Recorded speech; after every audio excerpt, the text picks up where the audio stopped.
Mayor requested my presence. So we thought we might get another stab at it, but no time soon. So we'll see. Although possibly within the next year. Yes.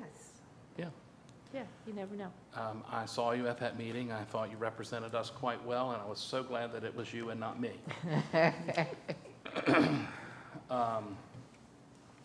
Okay, any other board member comments? Oh, look, our attorney is here. Yay. We can be legal now. Okay, well, that brings us to item number 5, our discussion item. And tonight, we're going to talk about our historic district design guidelines, which is what we used to refer to when we tell people they can and can't and should and shouldn't and will and won't do all the things that they want to and don't want to do and that we make them do. So we have a consultant with us tonight who I think is going to sort of guide us through some of this and then have some discussions about it. I'm really not exactly sure what your agenda is, but I will at this time turn this meeting over to, and they haven't told me your name. You should be good. It's hot. Oh, Yep. my name is Caleb Gesberick, sir. And Caleb. Caleb. Yes, Okay, we're going to turn this over to Caleb, which apparently we didn't rank high enough like Planning Commission to get 2 representatives. We only get 1, but he looks like a smart young man that can handle the job, I'm sure. So we'll turn this over to Caleb and let you kind of take it from here. Thank you, Chair. So you summed it up pretty well. I do have a short presentation for y'all, and but most of this I'd like to be discussion with y'all about what y'all would like to see in these new design guidelines. So what we are talking about is an update to the 2005 Historic District Design Guidelines. My name is Caleb Gesberick. I'm a preservation planner and historian with Chronicle Heritage. We're a cultural resource management firm. I primarily work on things like design guidelines and preservation plans for cities. As was discussed, we're partnering with Meredith Johnson of Johnson Planning to work on the Eco Corridor guidelines. For myself, I'm based out of Central Texas, primarily work with similar sized communities, usually like in the population range of 5 to 30,000 around there. I have a background in historic preservation and urban planning. Before I was at my current role, I was a preservation planner for a city in Texas, New Braunfels, Texas, about 100,000 people in that community. And then before that, I worked as a preservation planner in Boulder, Colorado. So here's a brief outline of what we're going to be talking about today. So I'll briefly discuss why update your design guidelines, where we are in this process, and what are the next steps. Our initial recommendations from looking at your existing guidelines. And then the bulk of this, I'm hoping, will be discussion and questions with y'all about what y'all would like to see in these new design guidelines.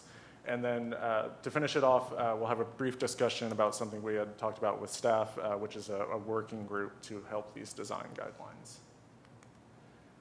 So why update your existing guideline? Oops, sorry.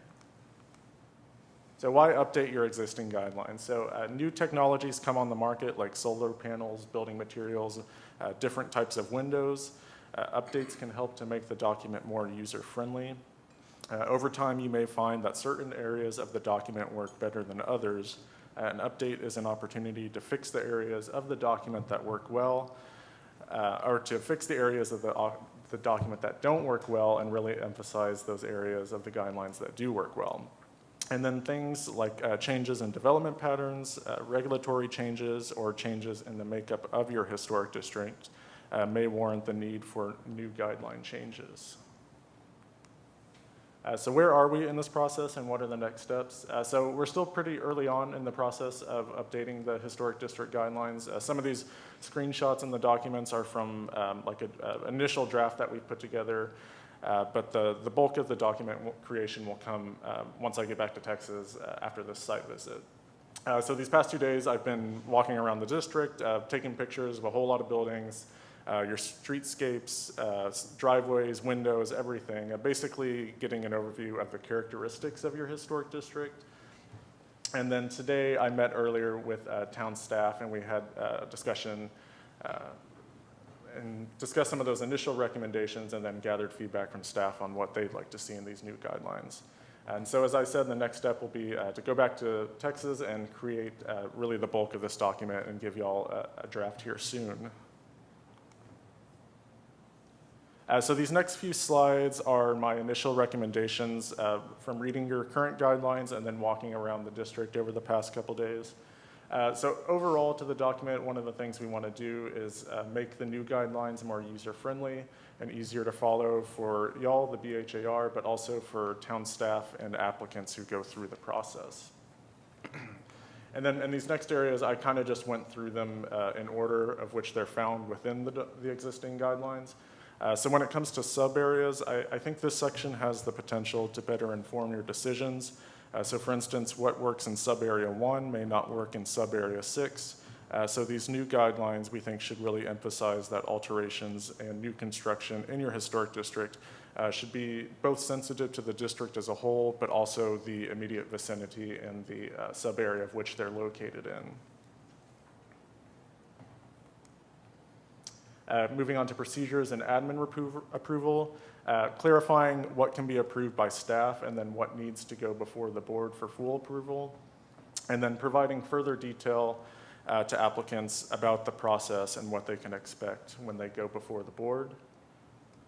Maintenance and rehabilitation, we'd like to expand upon this section to provide more guidance for overall maintenance, but also maintenance that's specific to material types and the elements of buildings. So what are the correct maintenance steps if your house is made of brick? What are the correct maintenance steps for your historic windows, your historic doors, things of that nature? And then really this slide here is kind of, I think, the bulk of the document where the changes will be.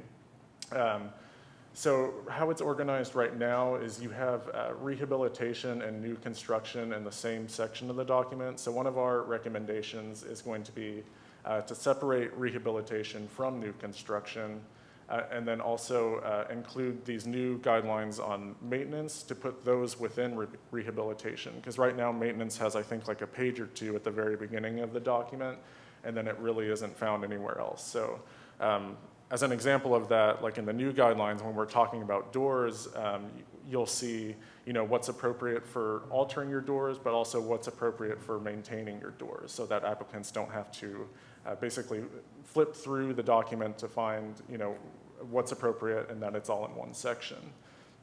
And then also, as I said, separating rehabilitation from new construction. So on this slide here, this is kind of an example of what you see throughout the document. So in point 2, it talks about alterations, and then in the very next point here in 3, it talks about new construction.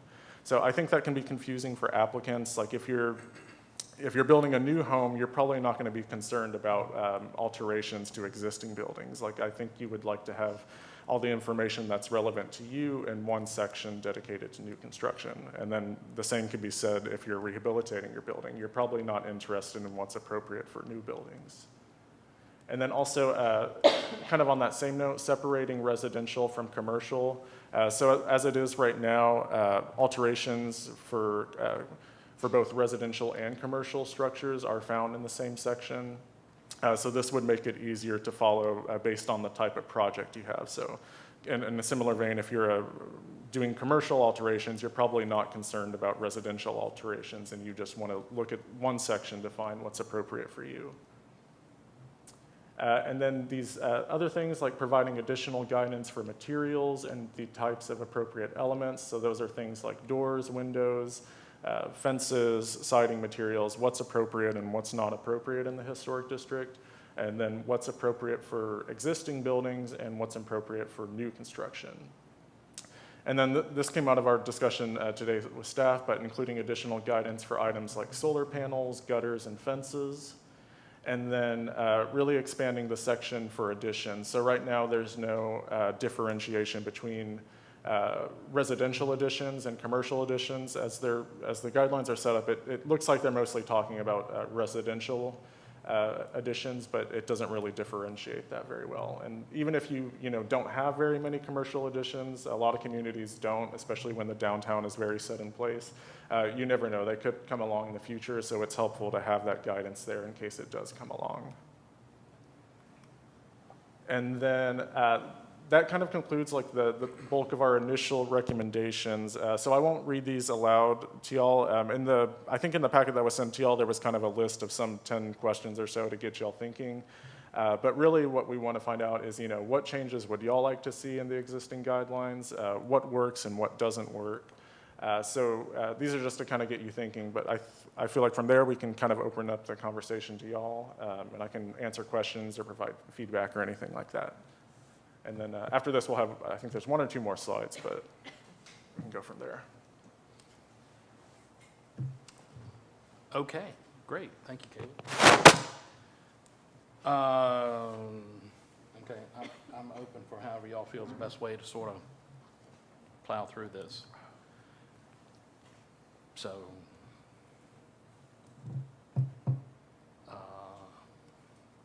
somebody jump in. I mean, we've got these questions here. Do you want to just start discussing each of these questions and move down this list? Is that a good way to do this? So, not hearing votes to the negative, I will. I'll offer a comment, just an affirmation. I really like the idea of separating new construction from rehabilitation. And I think that'll probably clarify a lot of stuff for some of the folks that come through. I agree with that. All right, looking at this list that we've got, and I saw that we have provided for us, if you need to, right beyond all of that, if you scroll down, you've got the whole guideline, if you hadn't seen that yet. Am I right that I'm seeing that? So, so we've got all of that we can reference to if you want to pull some things up. So, starting with the list, what kind of changes do we want to see in the updated guideline? I think Gary's comment about the separating rehabilitation from new construction that you had pointed out, I think that's a good idea, because we deal with, where we've got a couple houses being built right now, and we're allowing, if not encouraging, certain materials which we feel look appropriate, but as we've talked about a lot, there are new products on the market which we can endorse or at least allow, and those are going to be the things that people are going to want to use in a new house. We also,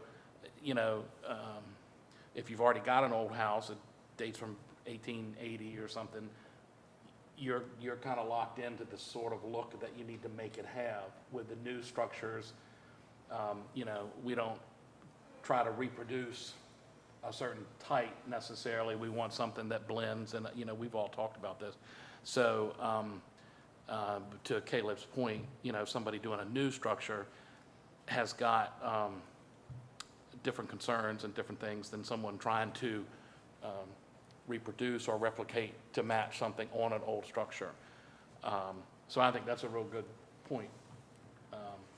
One of the other things that I think we ought to consider, because over the years, I think I came on this board 2014, I believe it was, I've had a couple of instances where people outside of the meeting have said to me that they felt like some of the decisions were just arbitrary. They didn't understand why. So I wonder, as we put some of these guidelines together, maybe it's obvious to us, but it may not be obvious to everybody else. Why can't I use a vinyl window? Why do you like, what's that material, Fibrex? But you don't like vinyl. So there may be a little bit of an extra explanation as to what's behind that decision, so it doesn't make us come across as just arbitrary, just because it said so.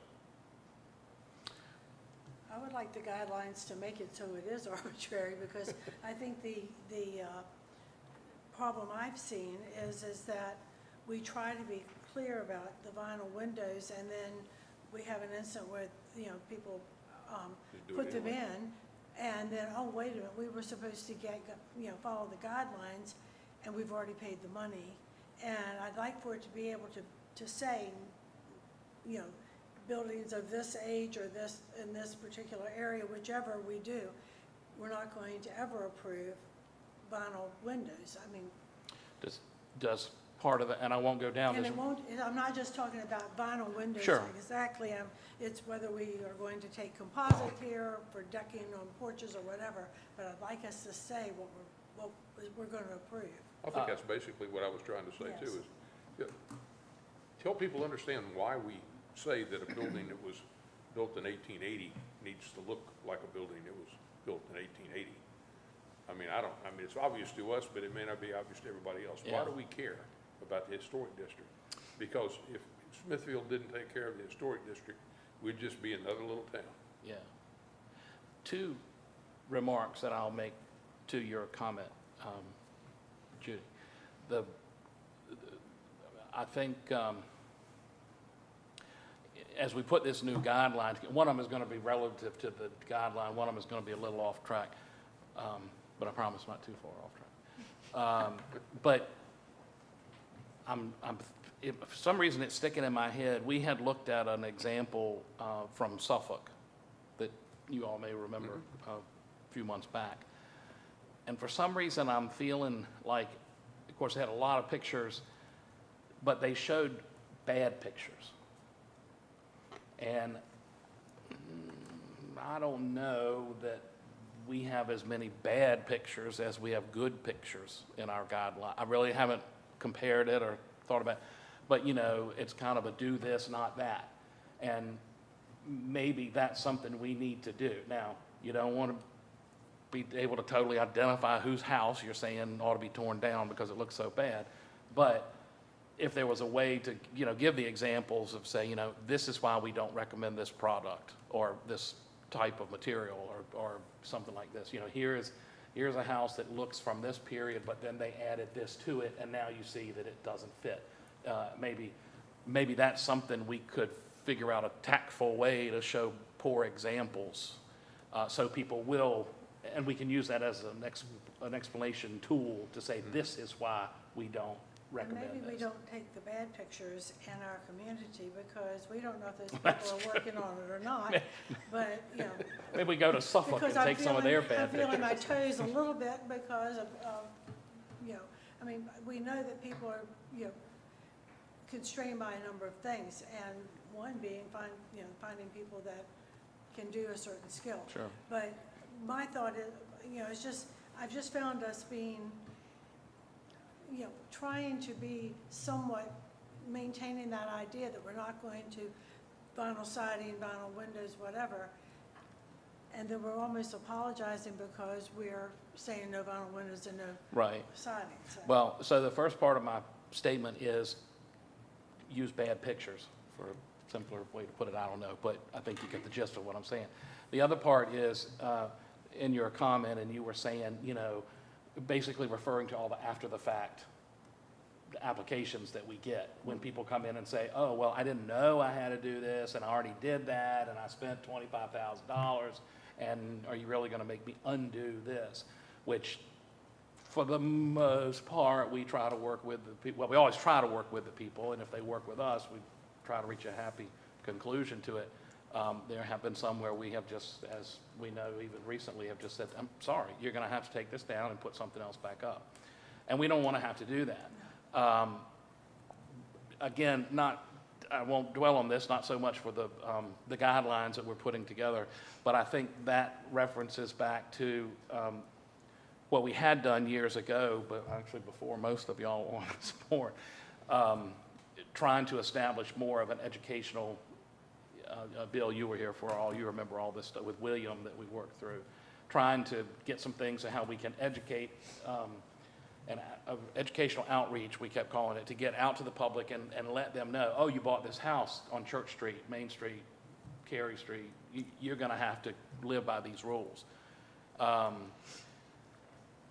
had mentioned to Tammy today, that's why I promised I wouldn't get off on this tangent, but I think that is something that we probably need to readdress and sort of resurrect to some degree. And perhaps this project of revamping the guidelines would be a good catalyst for it. It's not part of this project, and it's not something we're going to deal with tonight. But I think it's a large part of what you're saying is that one of the things that we have to deal with is when people come in and say, well, I didn't know, I didn't know, I didn't know. And I think it should be more of our, or a greater part of our job should be that we educate people so they do know when they move here and think they're in this little Norman Rockwell painting, and we say, oh, but here's the rules. So anyway, And it's also when they do come to us and, you know, they're presenting us with vinyl for, you know, an 1800s house, and then we have to say, no, you need to go back and spend more to do hardy plank or whatever. So it's not going to be easy to do, but we need to make a list of what we have approved in the past. So we've started with Anderson Woodwright windows. They're approved in several buildings here. Mr. Rogers windows, which is a fiberglass window. We've approved them. So we can start making a list of what's acceptable, what's not. But as the products develop over the years, the vinyl is actually getting better. It's not a Lowe's window or a Home Depot window, but it's a vinyl window. And we approved them not too long ago for the church. They're a vinyl window. They were pre-colored. They were you ride by the church, you can't tell the difference on them. So some of the vinyl stuff, I still think we have to be able to look at the product, but there should be a list out there. We accept hardy boards, smart side, and, you know, that's not hard to do. We can do that.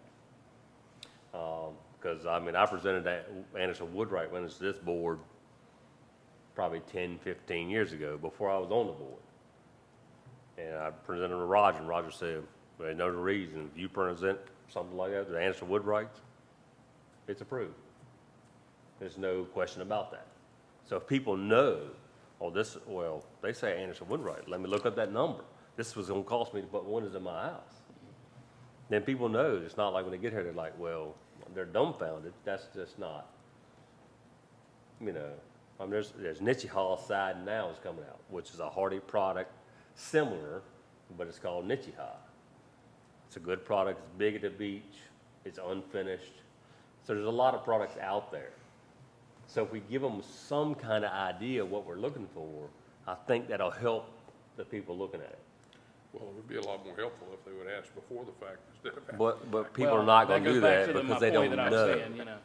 I think your point is well made. I will take this opportunity to say to Caleb, I was sort of glancing over this list because I know this conversation is sort of wiggling around here, and you know this list and what's in it better than we do. So at any time, if you need to jump in and say, let me steer this back on track here, please jump in and do this. Tell us to shut up. To your point, I think that's good. I think we also, correct me if I'm wrong, this be your department, we can't really tell them use this product, but we can say we have approved this product in the past.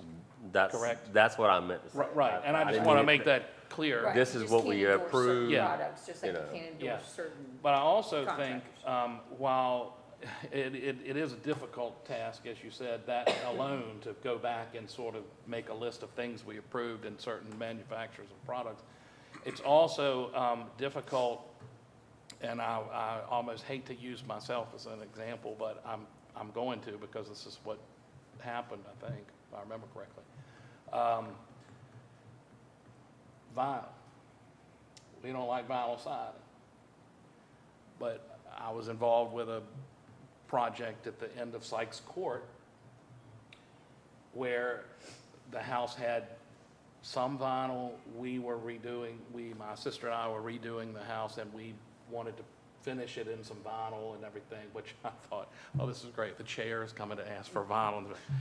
But the reason that I've pursued that route is because if you think of that street, and it's all little houses that were built, you know, World War II era kind of thing.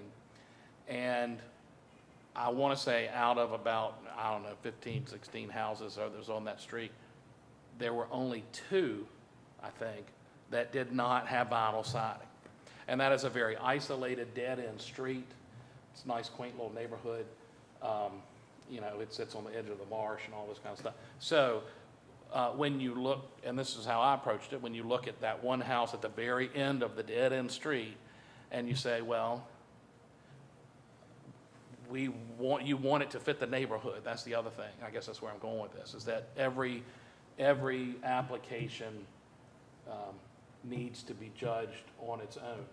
I think the standards are great to have and the guidelines, but everyone needs to be judged on its own.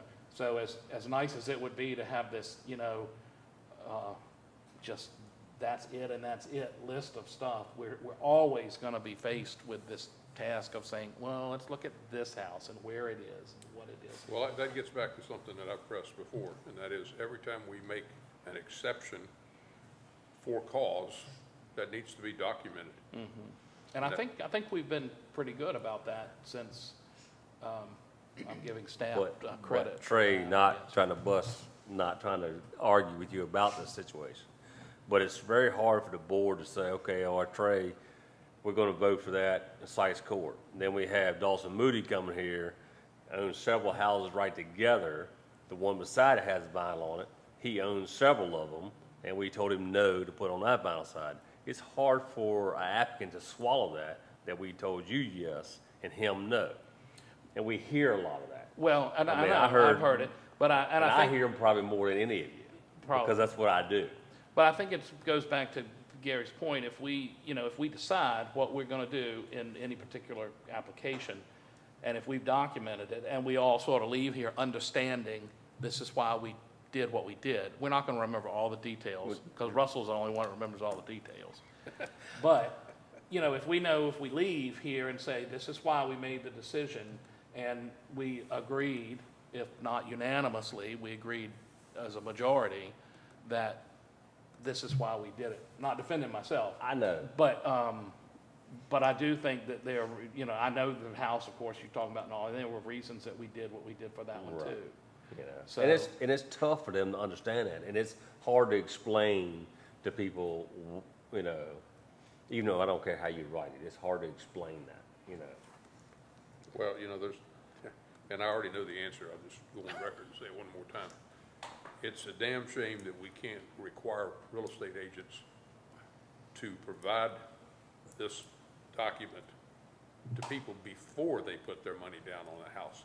Because one of the saddest things is to see some of these young couples that come in here who didn't know. And then all of a sudden they realize, I'm already house poor, and now they're telling me I gotta replace 17 windows, and they're gonna be $600 a window, If you're lucky. if you're lucky. Right. But the more that we educate our locality, the less chance of that happening. Yeah. It's like on Church Street. You buy a house on Church Street, your chances, somebody has already told you before you bought that house. Lord, I hope I mean, Florine Moore, I mean, she's like the spokesperson for the board. You know, the Canast, the same thing. I mean, they know the rules better than we do. I'm going to sort of pull us back to these questions here because, no, I mean, I sort of tripped that trigger there for that. So, but, so pulling back together with this, changes, what changes do we want to see updated in the guidelines? Are there certain areas of the guidelines that work, those that don't work? Do you think people find this easy to follow? For one, I don't know how many people actually look at it. I don't know if they go online. I don't know if I mean, I had somebody call me today and said, well, we're going to fix a brick wall. Do we have to come see you about it? I said, if you're doing repair work and you're using the same materials and you're putting it back the way it was, that's not something you need to go through all this. So, I hope that was the right answer. but, somebody ran into the brick wall. Imagine that. Can't imagine. Yeah, and he said, we're trying to use as many of the bricks as we can and do all, da-da-da-da. So, but anyway, get into these questions, look at these questions. What comments can we make to help poor Can I Caleb ask one more out? question? Do other localities, Caleb, have what I was saying about the windows? Do they have certain windows in that this is what's been approved, that kind of thing? Yes, sir. And I think we'll try to do that with, like, when I talked about more guidance for materials. Yeah, but from what I've seen in other communities and communities I've worked for, yes, sir. Okay. Sorry, I tried to interrupt. And I think the discussion is really talking about the clarification. I mean, no, question number one is, what would we like to see in the updated guidelines? Clarity. I mean, clarification, and that's what this whole discussion is Oh, about, yeah, I think. yeah. I mean, it goes along with everything. It's windows, side, and handrails, steps, bricks, it's all the same kind of thing. So I think there's, fences, it's all in the same envelope. If you give them a little bit of guidance, or like I say, you can't tell them what to put up there, but you can say, this is what's been approved before. And I don't know how to word it. I mean, that's not my thing, but I'm just saying. The wording is suggested but not limited to. Right, because we've talked many times about fences. Previously approved but not limited to. Right, because a lot of times we went through the trouble years ago about fences being backwards. Yeah. When it wasn't in the guidelines, we just kept at the meetings, we kept saying, the good side's got to be out. But it's not written anywhere. You understand a backward fence? I'm sorry, say Do again? you understand a backward fence? A backward fence? Yeah. I'm not sure what you mean. So the a good side of the side and a fence bad has to side? be facing Okay. the outside. Yeah. So we fought with that for several years so we started bringing it up every time somebody bought a fence that it has to be turned the right way. I see. It's not in our guidelines which way it needs to be. But it should be. And But it some should of be. us have a fence with the wrong side, so it looks like our fence, but no. We didn't build it and we're I not see. maintaining it. Yeah. We didn't You're come and get it approved. Or you're trying to be a troublemaker. Okay, Not at sorry, all. Trey, go ahead. No. I feel like I'm looking at question 3 and question 4. Are the guidelines easy to follow, and do they prepare applicants? I think a lot of that answer is going to be summed up by saying, well, if they look at it, it may do it. And I don't know that I've ever tried to get to them from the website, because I've been on this board for I don't know how long, so I have, Yeah. hard copy. Um, How difficult is it to drill down to get to them even? Well, Do they if know where if to you know how start? the site is set up, you can do it. Sometimes I find things a little difficult to find on the town's I website. do too. But We are working with a new website provider to hopefully make the Spending money like we got. website more user-friendly. I've set aside a couple $1 million for something, I guess. But if you go to the government tab, the first one on the left is going to be the BHAR's tab. If you click on that, that has links to the zoning ordinance, the applications, the HPO map, the guidelines.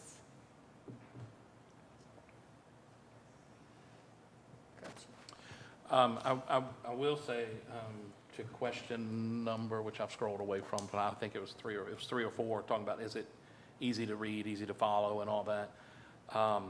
And I don't want to say we have to be like Suffolk, but I remember when, I just kind of scrolled through their guidelines, and I kept, first of all, it just had this energy, this feel of energy to me. I'm looking at 3 columns of text on ours,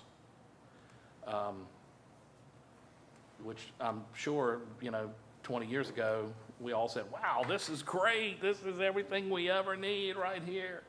And it certainly is better than having nothing, far, far better than having nothing. And it does a lot of good and has served us well.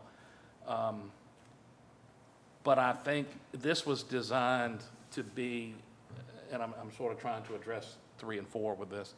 This was designed to be a printed book, I think. And We've obviously scanned it, and we've got it on a computer, and that's great, and it's available for people to get to. But I feel like what we need to revamp this into, what we need to provide now, is something that somebody can, that is designed to be put online, designed to be, and I imagine that's your goal, that's what you're already Yes, doing. sir, right. So this will definitely be I mean, people will be able to print it out if they want to, but it'll be designed for digital, and you'll be able to, click on a section and it'll take you straight there, sort of thing. Right, So and that was much easier to find. something that I thought was really cool about the other one that we saw. If you wanted to see examples or see the reference to something, you could just zing, zing, zing and go to it. I don't know I don't know what else you're gonna do and have little dancing colonial people in front of the courthouse or something, but, who knows? But I guess you do have the option of having video clips or showing things, or maybe some of that can be on there. I don't know. That could be kind of cool. I don't know, just saying. But I think just in saying how user-friendly is it, I think that's kind of what those questions were geared to. I think the biggest thing is I look at this and I go, and if I'm really like this geek about architecture, I can really get into this, but chairman, but I'm not a geek about it, I don't guess. But I think,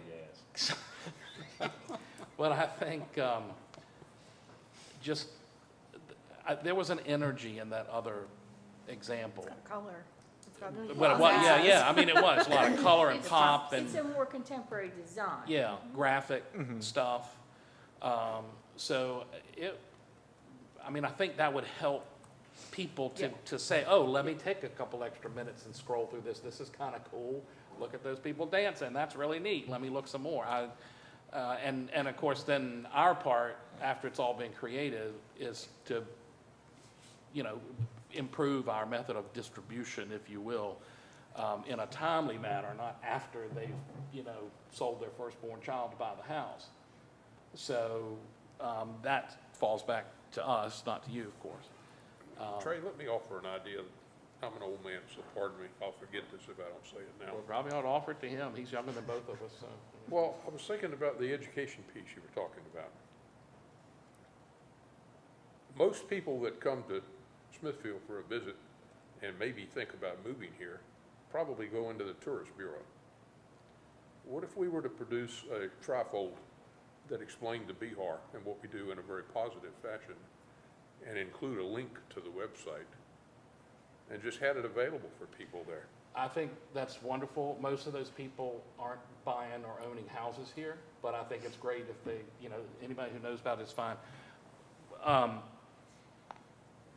Again, I'd like to let this be a bit of a catalyst to resurrect that idea of doing that, which was a challenge because if more than two of us get together to talk about it, we have to do this.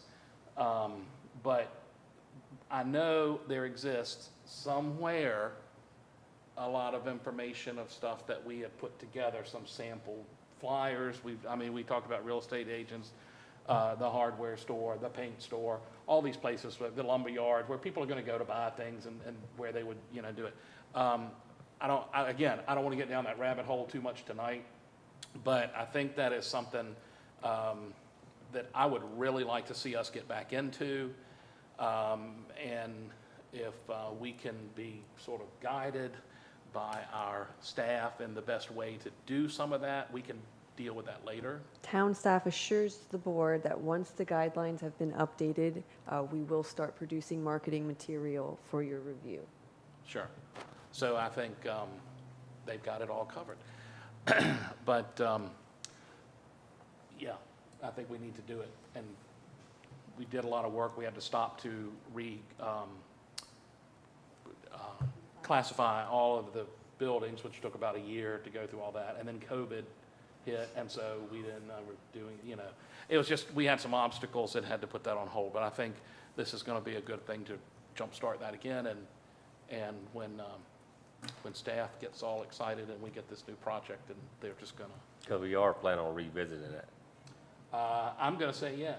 because we still got issues in the older section we've got contributing houses, non-contributing houses side by side, you know, and, Well, we're not gonna reclassify them now. I don't mean that.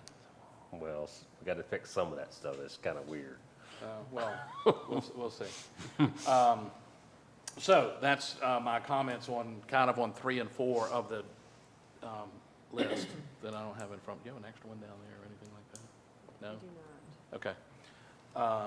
And we don't necessarily have to go through every single one. It was just to kind of get you Well, all it's a thinking good about. guideline, and I'm yeah. sort of using it to sort of hopefully get something, but somebody jump in here and say what you think about this, because I've been And Tammy, talking too much. also, when you start doing the,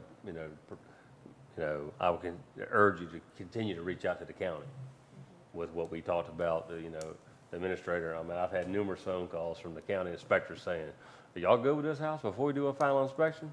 Why they're calling me, I don't really know, but they are, because I guess I started that. And so they're calling me and asking me questions. Why don't you, are you kind of going, what is he talking about? I want to make sure that you understand that, because I don't know if there's a way that that can be, or what is the best way to incorporate that into this. We're in a county-town situation. We govern the historic district within the town, and so we tell people, do this, don't do this, and if they're not happy with it, they can appeal it to the town council, and the town council can do whatever they want to do. But to build something, they have to get a permit from the county. And Russell can speak to this, but he's the contractor in the room. So, but what we run into a lot is that they permit things not knowing that we would not really approve it, not always realizing that the homeowner hasn't come to us to ask about it. There's a major disconnect in between the building inspection department at the county and us here in the town. And one of the things that Russell's been trying to do is to work with the building inspectors so that there becomes a link in the process that to get that inspection, they have to kind of go through us first before they get the cart before the horse. Does that sort of explain Yes, what we're doing? Because So- in this locality, you can't get a building permit without a zoning permit. So the inspector had told me, as long as it was stated on the zoning permit, what we required, then they can enforce it. And all I was trying to do is give us a little bit of teeth in what we do. That's all I was after. Understood. And maybe it's changed in the last few years, but when you go to the town and you tell them the scope of work, and they tell you, no, you don't need any permits, you think you don't need any permits for your scope of work. And then your job gets shut down because the county does require you, when you're taking out walls and taking out plumbing and wiring and everything, the town does require it. So it might help that, you need to clear with the county and the town about permits for major renovation. Each one needs to And sign that- off on the other. He's a big guy. I can see you getting ready. That may have changed, as I said, in the last 5 years, but I can tell you that, people were being told that, oh, no, you don't have to do anything, you don't need any permits from us. So that might be something that, is a sentence in this thing that says you need to check for your town and/or county for permits. Just, because that could be part of it too. Well, and just to go off that, when issuing permits now, I've only been here 2 years now, we always copy plan review Alawite County on that email, and they generally respond, and that applicant is attached to that email as well, letting them know if they need additional permits or Yeah. anything from the county. And then to Russell's point, just pick an example, the Wilders house.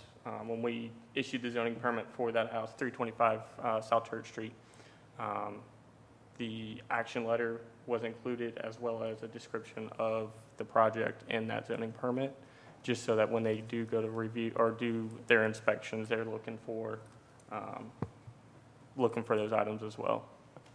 And just in case, if you haven't heard, the permitting department went to Munis, and so now when we issue our permit, we have a huge space that we can provide that description actually on the permit itself.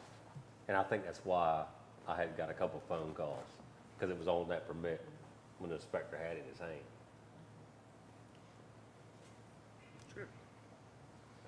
Well, good with that? Okay. I'll just say, I think that is a good point. I think in my discussion with staff earlier today, we did talk about like expanding the section that talks about, what you need to do, as an applicant, what you need to do, and that'll include informations about permits and things of that nature, so. And one thing too is that's been a thing that we found lately, and it probably has to do with pandemic, but when you present it, to come in person or bring, send your contractor or both of you come, so that you can explain what's not clear. Pandemic influenced a lot of things that happened, in the last couple of years, but we've hit a number of things where what we've gotten is not as clear to us as it obviously was to the person presenting the project, and if they had been here, we wouldn't have tabled it, or Right, they would have been able to explain, yeah. Yeah, in fact, we kind of said we're going to crack down on that and basically, well, I won't say exclusively this, but, that if we get applications and nobody's here, because as I always say, and who's here to speak on behalf of this, if there's nobody there and there are any types of questions, we will very likely just say, well, we'll table this till next month. Unless it is extremely simple and we don't have any real questions about it. But I think, and we talked about changing some of the text on how we're telling people that we're so comfortable if they don't want to come. I think we're trying to sort of get away from some of that. We warn them that if they are not present or a representative is not present, that their application could be tabled. Okay. See, I think a lot of the things that would have been problems are you guys are taking care of. Especially when a project is presented and then you guys clean it up and make it look really good. And because I think the guidelines, we started this 30 years ago. I think the guidelines were clear enough for the projects that we wanted to do, but I don't think we presented the glitz, the clear picture that you guys now present when you put together the package that we receive at a board meeting, so. And I'm also going to, and the only person I think can dispute me or support me on this would be Mr. Riddick, that back in the day, to your point about when we did this, I think to a large degree, or to some degree, if the members of the board kind of felt that it seemed like it was right and that it looked okay, and if the house was painted totally white, then it would all be all right. Would you dispute or support me on some of that? Pretty true. So I think my point in that bit of humor that I say, mocking my late father more than anyone else, but I think that the attention to detail has increased in what we do. Absolutely. Now. I know you're old, you've been around for a while. Thank you for that. But, Seasoned member, yeah, shall we say? petrified almost. Wow, this is a Well, you're tough really working one. I know. But I think that our attention to detail has increased. I think we are faced with things that 30 years ago they weren't faced with as much. Right. The cost of everything has certainly gone up exponentially. I think a lot of, we mentioned earlier about young people trying to come in and do some of this, and, they may not have the income that, retired people, I don't know, plenty of young jobs make a whole lot more money than I'll ever see. But just things that we're trying to really up our game, and so I think it's different than it used to be, Well, there's an old adage that says, hard cases make bad law. And for example, when somebody ignores the fact that they need a permit and they just do the work, or if they go and get a permit and bypass the zoning permit because, or something like that, or a contractor who well knows what he's supposed to do and he disregards it, then they put you in a box. And so it's usually, very often it's not the property owner that's done that, it's some third party. And so you're put in a position, are you gonna penalize the homeowner for the actions of the contractor? And I can't tell you how many times that's happened over the years. And like I said, it puts you in a bad situation because you end up making bad decisions based on circumstances. And that's really unfortunate. Because it costs lots of money and they get, the poor homeowner sitting there going, well, I've just spent, $50,000 and, the action that you should take probably is, no, it's not approved. You've got to rip it all out. But it takes great fortitude to do that, and Well, we went through a big case with that, as you well recall, within the last year. And unfortunately, I would say it was a combination of the homeowner and contractors and possibly even permitting people. I'm really not sure about that. But we were put in a box. I mean, I had no choice but to tell a friend of mine, I'm sorry, this is not acceptable because you set the parameters at the beginning and we followed all of that. And then you changed the rules midstream and did what you told us you would not do. So, I mean, I don't know where we're going to that, but anyway, but that's exactly the kind of stuff that, happens. But it has been corrected. Yes, it has, and it looks quite nice. And like Bill said, we had like incident on Church Street, same thing. The contractor told the homeowner he had pulled all the permits, did all this work, and the county caught it and had no permits whatsoever, no zoning, no building, nothing. And this homeowner was in the dark. I mean, that's unfair to the homeowner that this guy was dishonest, but it happens. Well, 25 years ago, we had a near civil war over a pair of steps. That's the Oh, one that yeah. impressed us for our applications. I mean, truly, he just built them because he liked them and didn't pay any attention and thumbed his nose to everyone and said, I'm gonna keep the steps. And the board at the time said, no, you're not. And we went to court and those steps are not there anymore. They're Closer appropriate. to 30 years ago, because Yeah. that was the story Well, it's, that made us be very careful. but, I mean, it's, like I said, it's hard situations put you in a box.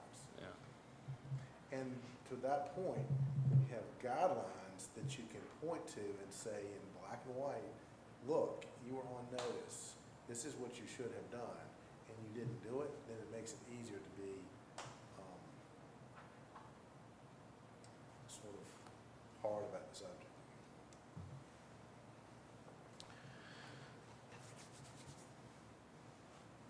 Moving on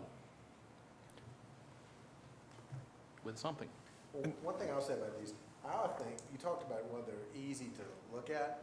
I think there are lots of cases in here where there are visual examples, diagrams, and things like that, that people, you can look at this and go, oh, that's what they're talking about, and that's very helpful.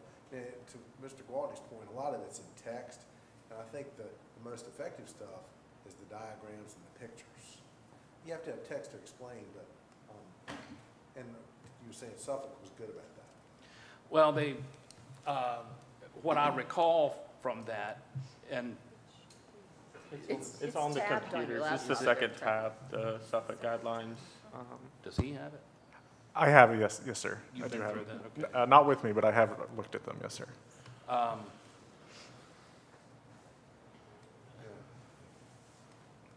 have to click something first to make it scroll.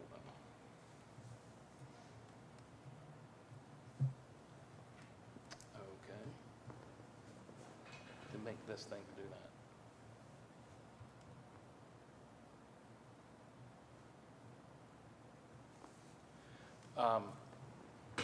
Thank you very much. So it's not that they don't have a lot of text in their stuff too, but they have an aerial photograph, that's pretty cool. They've got their map, they've got, again, like I said, color and the whole thing, which I anticipate we're gonna see that with what you're. Yes, sir, yeah, and we're using those as inspiration, but I'm confident that ours will be better, or y'all's will be better, I should say. That's good, that's good. I'm just scrolling through real quickly to see, you know, probably the biggest thing is just the color of everything and the layout. It pops It is, more. yeah, more user-friendly, I think, yes, sir. Little graphics, some cute little graphics that are kind of cool. I don't really know if all their examples are from houses in Suffolk. I always thought that it was kind of cool to Bill's point about the diagrams and graphics that we have in there, where it gives an example of a certain type of house, and then it labels the elements of that house. Those drawings, for the most part, you could go down the street and find that house, even though it's a stick drawing. Somebody took the time to do it from a house that's in Smithfield. I think anything that we can do, I mean, our historic district is not that big, and so it's not that hard to find an example of whatever you're talking about. Right.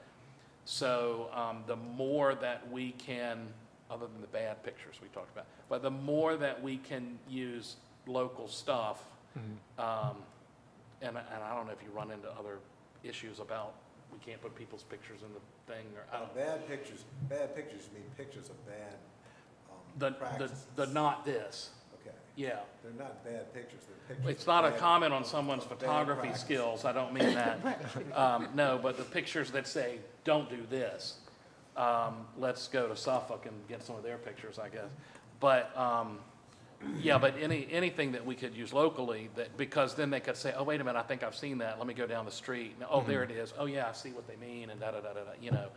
And it's certainly good as a reference tool to be able to say, well, go look at the house on so-and-so, and see how that's done. Yeah. You need to do something similar to that, or that kind of thing.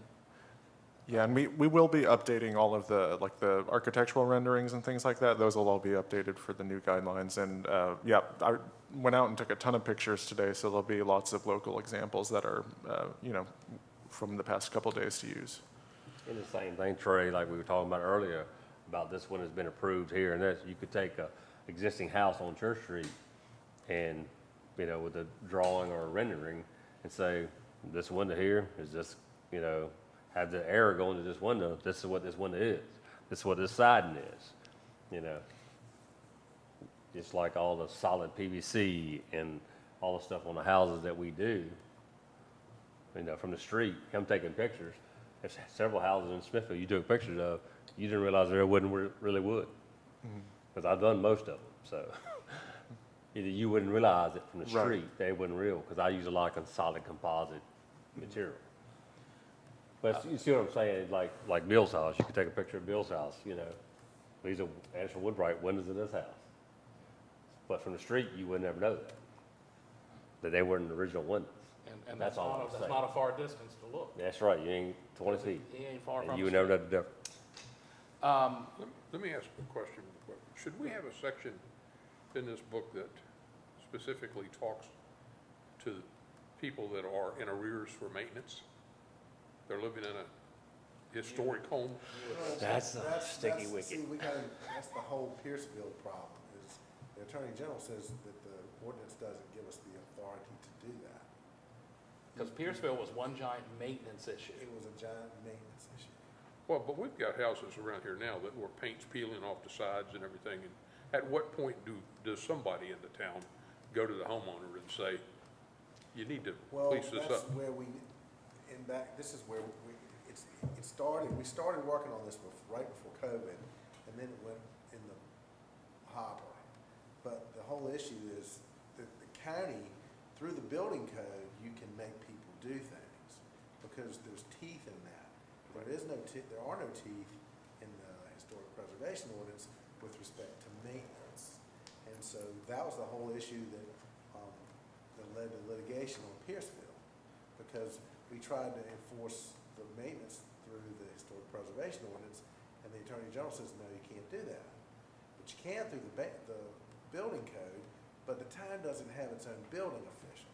And the county is not real enthusiastic about doing that. And so what we really need is either a staff member on town staff that is a deputy building official, or we're gonna have to move to our own building official building inspection we're getting close to that anyhow, because I think a threshold of 10,000 people, isn't that right, Tammy? I think something like that. I think we talked about that the other day. I think when you get to 10,000 people, I think you have to have your own building official. Well, boy, we just missed that then, didn't we?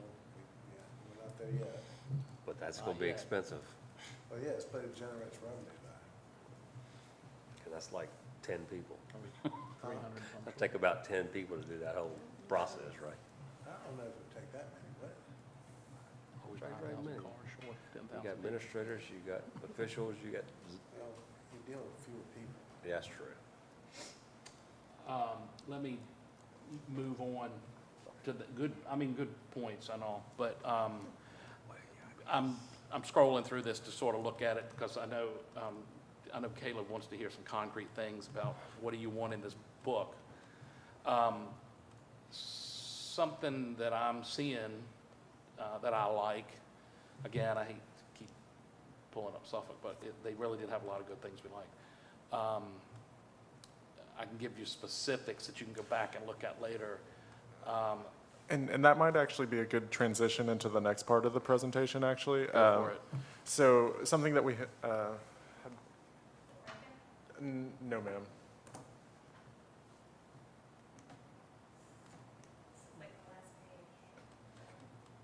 I think there's only one more slide if you're able to move it, if I'm not.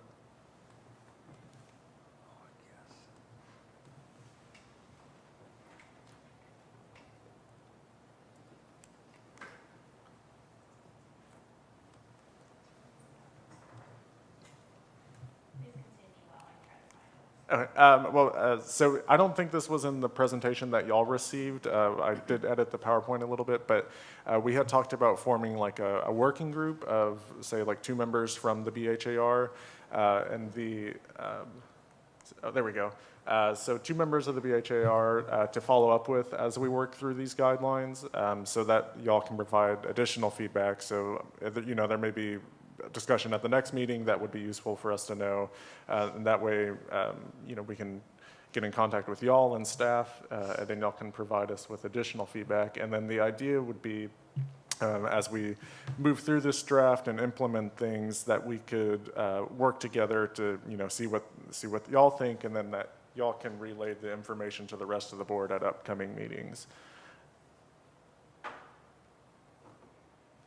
think that sounds like a good idea.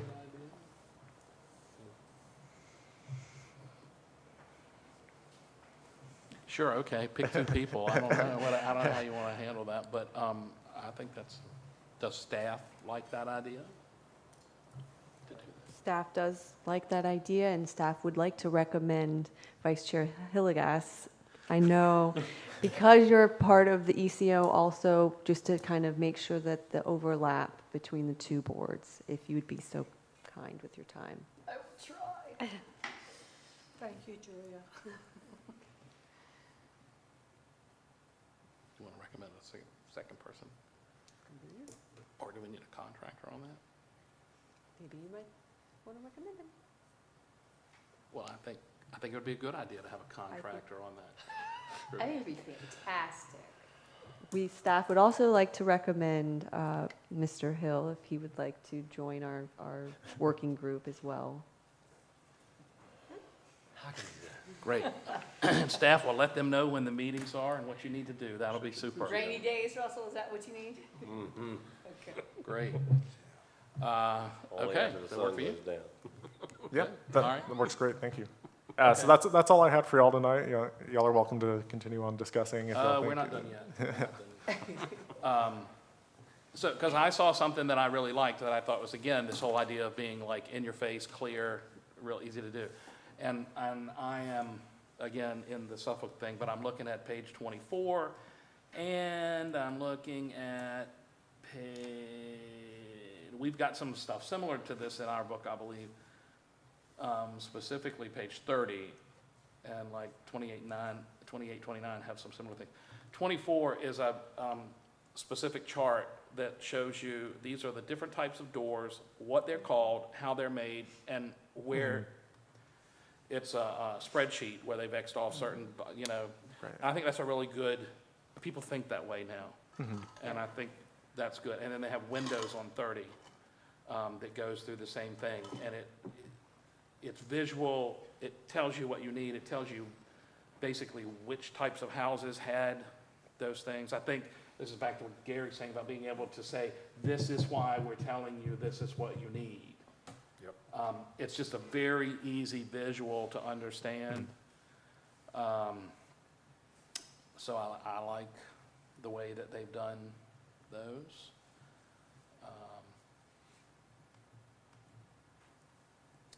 They, again, have stick drawings of buildings, and they've labeled the parts, the components of what they are. That's the same kind of thing that we have. Yeah, like page 34. Yeah, yeah. We have it in a little bit of a different layout. You know, I'm sure you can spiff ours up a little bit, you know. Here's 36, it's all about awnings, different shapes and sizes and all that stuff. I like the way that they kind of encompass like all the options. And for a lot of it, here's a perfect example, but they do this throughout, page 39. Do this, not this. And they've got pictures of good stuff, and they've got the pictures of the bad stuff. And a little paragraph next to each one. And, you know, that, you know, if you're getting, this one's about awnings. If you're getting ready to put an awning up, it would be pretty hard to not understand what to do and what not to do based on what they're showing. And that, you know, obviously not just awnings, it could be for all kinds of stuff. But I think if I recall that, that do this, not that kind of thing shows up as a theme that they use.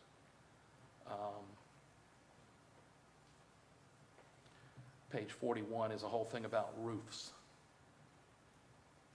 And this is this, this is this, here's all the different kinds. I think a chart like that, that labels all the different types of roofs, will make more sense when somebody reads something and says, oh, your house is from so-and-so, it should be this, you know, gambrel roof, or it should be whatever, and they're like, oh, what does that mean? I don't really understand, you know. If you're gonna use a language with these people, you need to give them a glossary or something that explains what it is. I know there's one at the back of that book, if I'm not mistaken. So, but again, these little visual things, the way that, it's just easier, and I keep saying energy, I just feel like there's an energy about it, which we don't have in ours.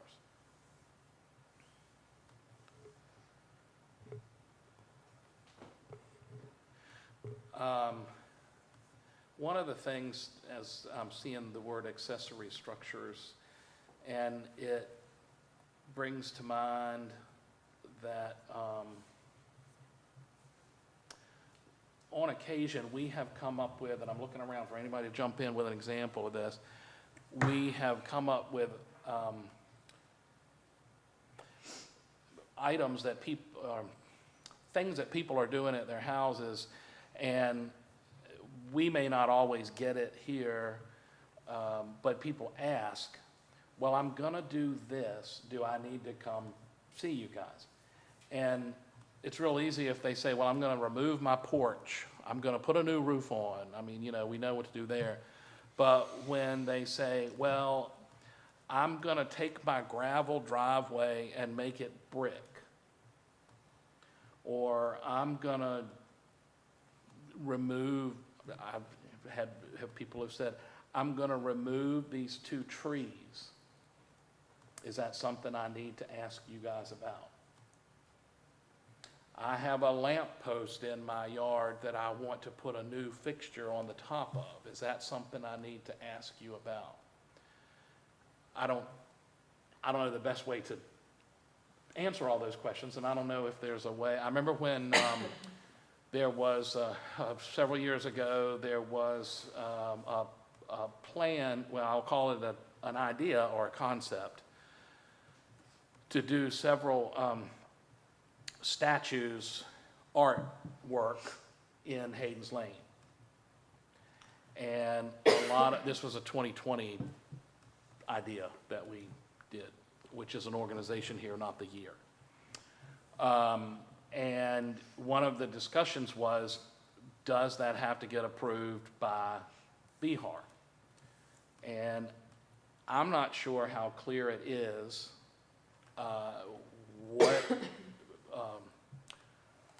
where the parameter of our jurisdiction ends, and then other things are outside of that, whether they have to be approved or not. I don't know. But I have had, over the years, a lot of people who will say, well, we want to put this thing in our yard, or we want to do our driveway different. I'm trying to remember when Phil Fricks did his driveway. Didn't we talk about it but not vote on it? Somebody help me out with that. He did not ask for approval. Exactly, it wasn't presented to us. I was thinking we talked about it, which we probably did. He only came for colors on the house. Uh-huh.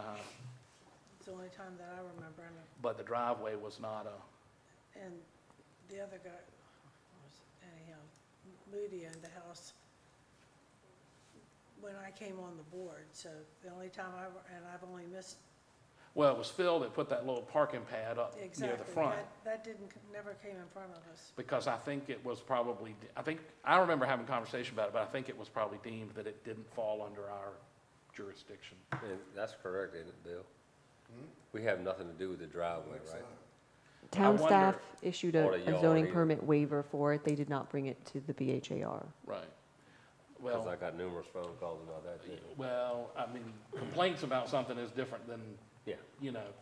But I'm wondering if we need to, and obviously, I mean, you would only do what we told you should be done with it, but I'm just wondering if that's something that we need to address in another way about items, things that are not architecturally cohesive to the rest of the property. I don't know if I'm saying all this right, but I mean driveways and lampposts and, Well, is that something that other localities do as well? Yes, sir, usually. Driveways, front yards? sidewalks. Yeah, and your existing guidelines do have information about those elements in there as well.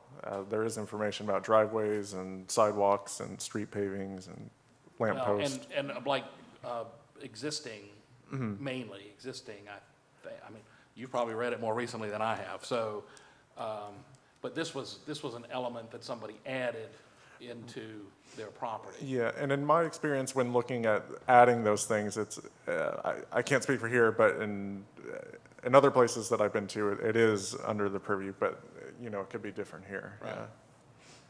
Well, I know signs come before us. And I've always thought it was a little bit of a blurry boundary about, you know, why do certain things come before us and other things don't? Fences come before us. But I mean, I think there are decorative elements that people may change or put into their property that don't.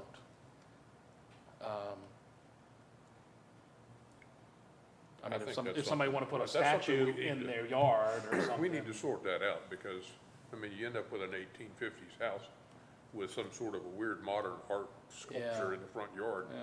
Yeah. Maybe we want that, maybe we don't. Right. You have a house on Church Street now that took the whole front yard and put rocks in it. I noticed that. It's like the last house we get on the hill, well, second to last It's house. right next to, it's across the street from Moody. you. Well, Moody's house. Well, it's Moody's on that. Next to the entrance to the park. No, It's it's the like next two, one up. it's next to the brick house. They put them New great brick big house. old river rock in the whole front yard. Yeah. Oh, jeez. I didn't notice it either, but somebody called me and asked me about it. Well, and I know, you remember years ago, there was a big hoo-ha, this is the Winds had their hardware store and everything. It was all about how many items you could set outside and all that kind of stuff. That doesn't seem to bother people anymore. But, I don't know, I think that falls in this same genre about, That's the reason I brought it up, because yeah. I didn't think it was in our, Anyway, again, wouldn't be something you'd be setting the parameters on. I think it's another one of these things that we probably need to incorporate into some discussions as we're going through all this. So anyway, I'm just sort of trying to get that on the radar for that. Keep going. Or say goodnight.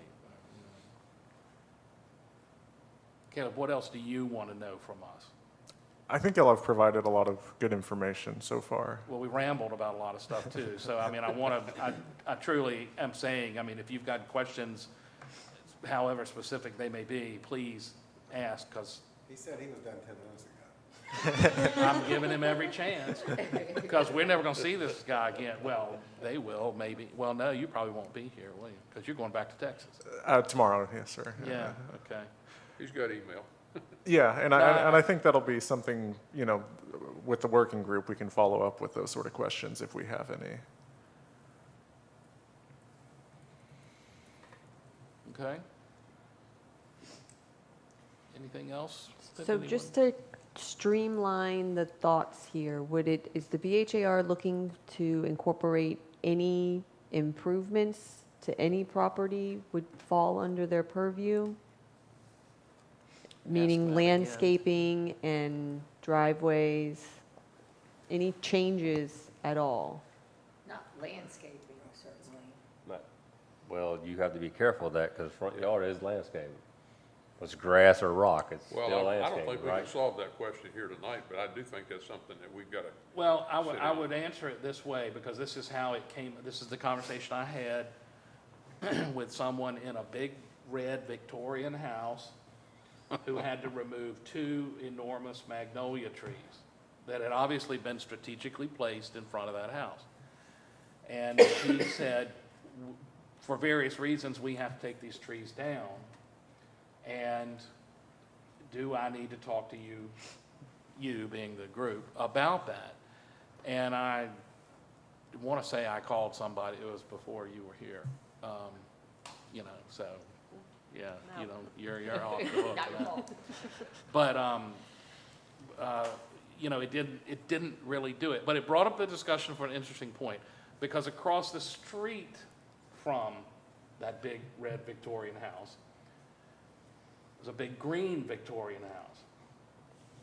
And when the streetscape was being planted on Church Street, when the whole thing with the project was going on, and during the course of the restoration of the big greenhouse, there were some enormous ginkgo trees that had to be taken down because they were invasive to the house itself. In the right of way. Man, Huh? they went in the It right was of in way. the right of way. Well, it was a They problem. were taking up the sidewalk in the street. Yeah, it was a problem. So just to give you an example about does this matter, I'm going to tell you this, what happened, and you can decide on yourself if you think it's important enough. So when the landscape company came back in and planted the trees all along the street based on the design work, I happened to know this, and so I made the comment to somebody. I said, the 2 trees that are scheduled to go in front of this greenhouse where these ginkgo trees were taken down, there is, I'll say, a historic significance to why those trees are there. And if we're putting trees back, wouldn't it be nice to put the right kind of trees back there? And the trees that were put there were relocated down the street, and the ginkgos were Or to the brought. house next door across the street, across the side street. Well, they didn't change, they didn't make new places for trees, they just swapped out the types of trees. Because when that house was built, the owner of the house planted 2 ginkgo trees, one for him and one for her. And that's why those trees had gotten so big, because they were 100 years old and all this stuff. So I say that as an example of landscaping having some historical significance. The tree in the front of the yard with the driveway that we've just discussed, apparently, and I don't know the details, is the largest, whatever kind of It's the tree it elm is in the tree. state of Virginia or something. Osage orange. Is that what it is? The one in the fence? It's the oldest one in the state of Virginia. It's the oldest one in Virginia. Now, is there a plaque somewhere? Did somebody get anything? They win do they get a It is an impressive stipend tree. every year for it? I don't know. But, you know, But the ruling, Mark, you might be able to answer this better than I can. But the ruling on a tree, if it's in 25 feet of a structure, whether it's you, your house, or the neighbor's house, and it's a danger to it, it can be taken down. That's the rule. Is that correct? That's correct. That's how we, and that may be the That's case, because I don't think there's any sort of ruling anywhere, jump in, Bill, if you have a comment on this, but I don't think there's a ruling anywhere that gives any credence to any sort of historical rights or otherwise to flora of any sort. Well, since we're talking about landscaping and that, I think that it's very difficult to walk on Church Street, from what I can see, on either side. If you're walking, say, from the station down to Main Street, because the shrubbery, there are shrubs in front of that church, that, right there, Hill Street and Church Street, right about the corner. Those are 2.5 feet into the sidewalk. You can only walk single file there. Those weed trees that, you know, that are everywhere, those things, you can't even bend over and walk under it at an L shape of yourself. I mean, this is not part of this thing, but, I mean, it's very, very difficult to walk down the street because the brush shrubbery is in your hair and Is slapping that your a face. town maintenance Yes. right-of-way issue type thing? Yes, it is, and there's been a lot of phone calls about it, and, you know, Well, we just got a new maintenance company, so maybe that'll change. well, what was happening too with the old one is they would start weeding down at the bottom of the hill, and then they'd be cussing a blue streak by the time they got in front of Bill and Florine's, and then they never finished down to Main Street, and they didn't come to the other side of the street. They would get to Jericho Road, and they would be at each other's throats. Well, I'm and- so glad we don't have to oversee that. Well, or have to hear it. Well, besides But your it's very, office, very difficult to walk on in the front of the haircut sidewalks place, because them all the bushes are sticking out there so shrubbery is much you in can't hardly see coming down the road. front. Yeah. So, Tammy, to answer or to get back to your question, I would say there probably are some things that need to be changed and added and adapted. And I guess somebody needs to sort of put a list together, or I don't know how to approach that, how to, you know, go.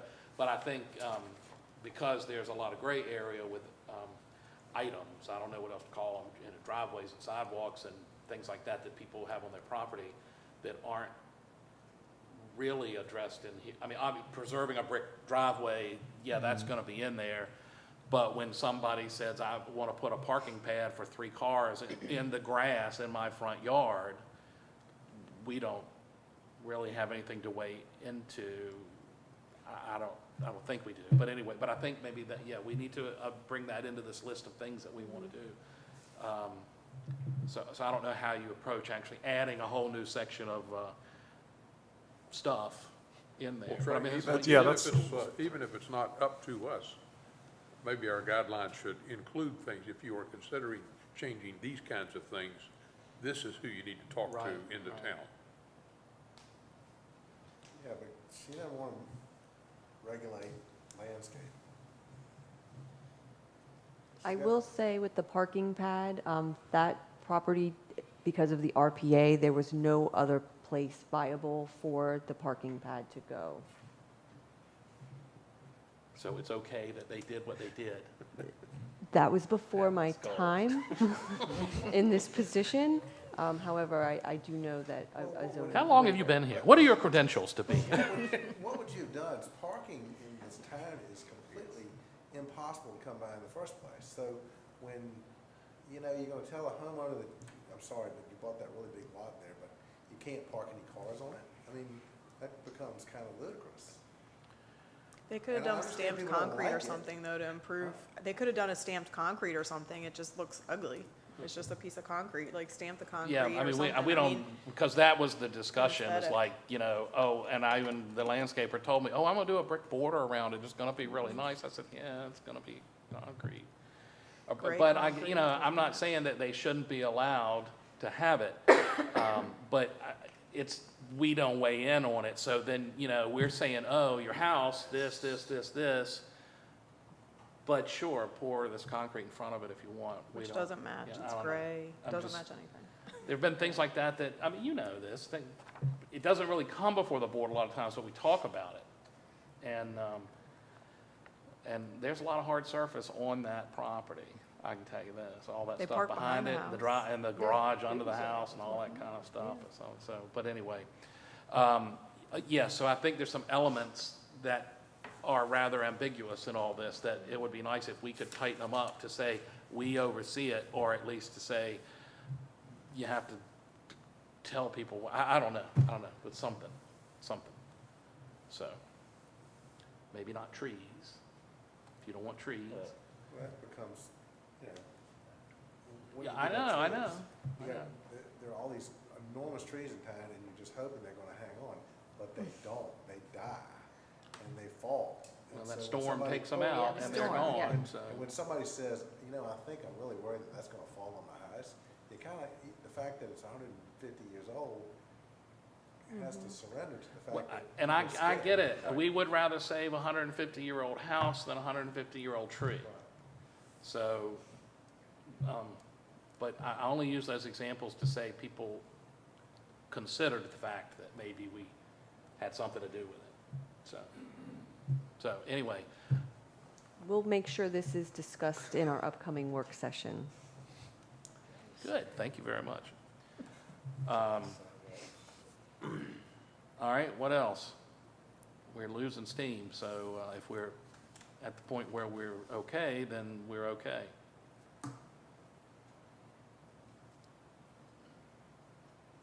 Caleb's been okay. I know, we're on 15, 20 minutes now, so.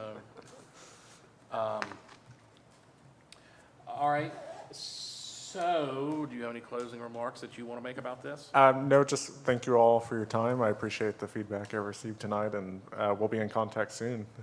Okay, well, thank you for doing all of this and coming from Texas. So we have Julia and Russell, who will be notified about whatever they need to do and when they need to do it and where they got to go.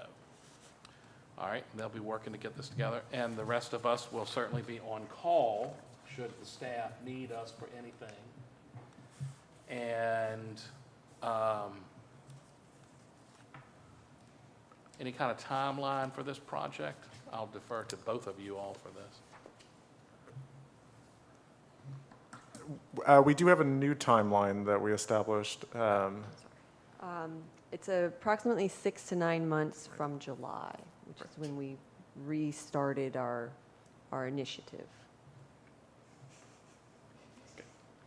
Okay, that sounds good, I guess.